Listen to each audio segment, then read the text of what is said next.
Hello, today we'll be going over the 2020 CodeChef June Lunchtime problem number 2, division 2, which is increasing, decreasing. So the problem statement is that Chef received a new sequence of n integers, and he wants to permute these elements such that the first p integers are increasing, and the last n minus p plus 1 elements are strictly decreasing. And we want to help Chef find the permutation that satisfies the condition. Or if there are no such permutations that exist, we print out no. If there are, we print out yes and print out any of them. So let's go over what this problem statement means. So say we have 5 integers. So with these 5 integers, we want to permute them such that the first p integers are strictly increasing. Let's just assume p is equal to 3 in this example. So we're going to say that the first 3 integers are strictly increasing. Then we want to check the next n minus p plus 1 elements. In that case, it would be 5 minus 3 plus 1, which is the next 3 elements. So that means that the next 3 elements would have to be strictly decreasing. We can quickly go over an example test case. In this case, we can rearrange it such that we have 1, 2, 3, 2, 1. In this case, we see that the first 3 elements are strictly increasing. And we can also see that the last 3 elements are strictly increasing, where p is equal to 3 and n is equal to 5. Now let's go over some observations for this problem. So one observation, which we can notice, is that there cannot be 3 or more of one element type. There can be max only 2 of one integer. What I mean by this is, say we have something similar to our example test. Here we have 2 of A2, 2 of A1, and 1 of A3. Now say we want to have a third A2. How would this work? There are 2 things we could do. We can input it in the strictly increasing sequence or input it in the strictly decreasing sequence. So if we do this, we would see that we would end up with A1, A2, A2, A3, A2, A1. In this sequence, however, these 2 A2s are not strictly increasing. They are the same, meaning that this will not work. So let's try the next test case. If we have it inputted in the strictly decreasing sequence. In this case, we again see that the 2 A2s are equal, so it does not work here. So there can only be, at maximum, 2 of each element type, one to fit in the increasing sequence and one to fit in the decreasing sequence. A second observation is about the maximum element. There can only be 1 of the maximum elements. There cannot be even 2, nor 3 or 4 or more. And the reason why we have this is, say we write out the exact same example as before. So in this example, say we want to insert another A3, where A3 is the maximum element in this array. The only way where we can input it is right next to the other A3. If we input it like this, and we see that there are 2 A3s in a row. However, in this case, these 2 are not strictly increasing or decreasing. They are the same. Because remember, if we take the first 3 elements, then the last 4 have to be strictly decreasing. However, in this case, these 2 elements are not strictly decreasing. Take it another way around. Take the first 4. Then the last 3 would have to be strictly decreasing.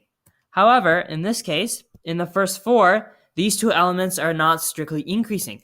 So therefore, there can only be 1 type of the maximum element in the array. Now let's go over the solution to this problem.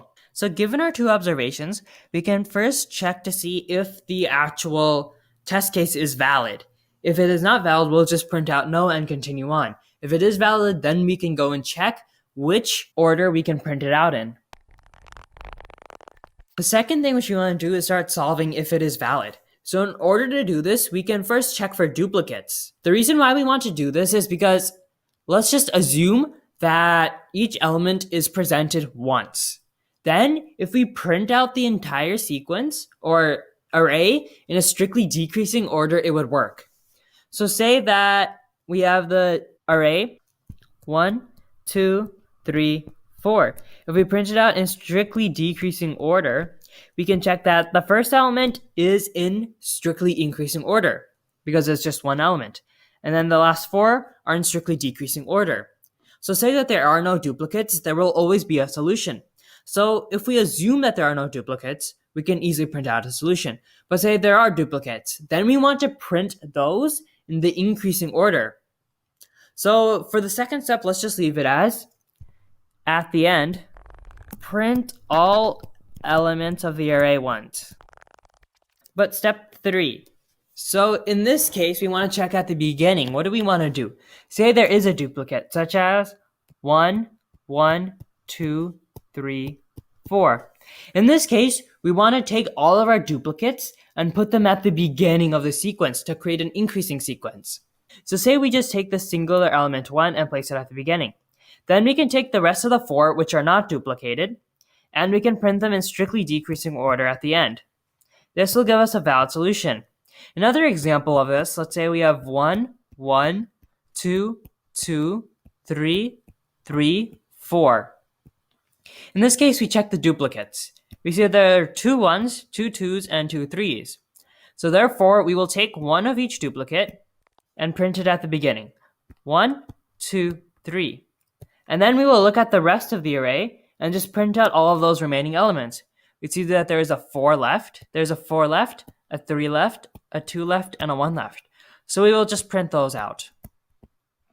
And then in this case, we have our answer. And let's go over why this works. So for step number 3, we just have the remaining elements left over. Or basically, we just have the duplicates left over. So the way we can arrange this is, we know that the duplicates can be arranged in a strictly increasing order. So based on this, we can just print out the elements in order.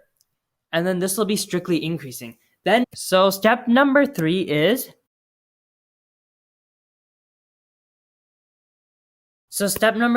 at the beginning, we want to print out all duplicates of the elements in the array once in strictly increasing order. And step number 2, we will print out in decreasing order as we have done. Let's go over the implementation of the solution now. I will also have code at the end in case you need that, with the step-by-step explanation of the implementation itself. So in order to do the solution, our first step is to check if the array is valid, or if the test case is valid using our observations. That's pretty straightforward. You can just go through the array and use a counter for each element. And the way you can do this is by using a frequency array. The way this works is you can just create an array of size 2000 or something, some very large size.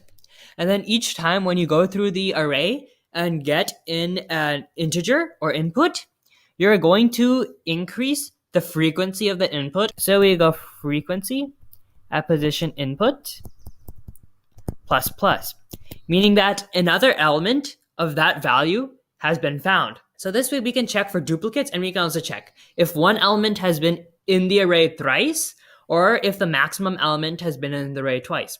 For the maximum element, what we can do is, before we go through the array and input into the frequency array, we can sort the array from least to greatest. And then that way, in order to check the second observation, where we're checking if the maximum element appears twice or more, we can just check if we're at the last index. We will check the frequency of the element at the last index to see if it is 2 or more. And then if it is, then we know it's not valid. So this is how we check our observations. The second step is to print all of the elements in decreasing order. We can actually switch this up a bit. Let's first print out the elements in increasing order. So in order to print out the elements in increasing order, what we can do is we can search for the duplicates. And the way we do this is we go through the array once. We do not go through the frequency array. We go through the array of integers, and then we check if the frequency of that integer is 2, we're going to print that element out. And that is going to print the duplicates in order from least to greatest. And after we print out the element, we want to decrease the frequency of it because we have just printed it out. From here, for the last step of the solution, we want to print out the remaining integers. And the way we can do this is, instead of resorting it from greatest to least, we can just start at the last index and print out all of the integers.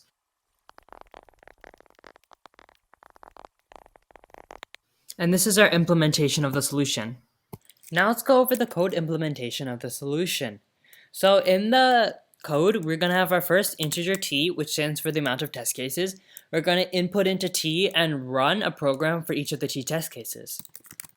Once we're here, we're going to input into N the amount of elements and create an array for the elements and input into that. Here we input into N. Here we create our integer array of N elements and input into it. Now we're going to sort it from least to greatest. From here, we're going to check for our observations, and we're going to do this by creating our frequency array. So now I'm going to loop through and input into the frequency array. So now I want to check if frequency array at a specific element is 3 or greater. If so, I want to print out no and break out. The other test case I want to check is the last element. Remember, we checked the last index because it's already sorted, and we check if that index frequency is equal to 2. If so, we again print out no. So now we have checked all these constraints, we can check about running the rest of the program to see if we can find the solution. We do this by printing out yes first of all. However, one thing, after we break out of the program when we print it out no, it'll immediately continue to the yes. So therefore, we can eliminate this by creating a boolean printed and set that equal to false. Once we see out no, we're going to set printed equal to true to signal that we have already printed an answer. And only if we have not printed an answer, we will actually print the answer out. From here, we want to loop through the array, and we want to check for all duplicates. If we have a duplicate, we're going to print it out, and we're going to decrease the frequency of that element. From there, we're going to print out the rest of the elements from greatest to least. And then from here, we want to just print out an end line for the next test case. Now, one thing which we need to keep in mind for this program is every time we run this, we have to reset it. Meaning that if we set this all equal to 0 to start off with, the values change within this array. So at the beginning of the loop, we have to run a loop going through all 2,000 or 20,005 elements in this case. And the reason I chose 20,005 is due to the problem description, 2 times 10 to the power 5. And from here, we just want to reset the frequency array. Let's just try running the test case here. We see that the answer is correct.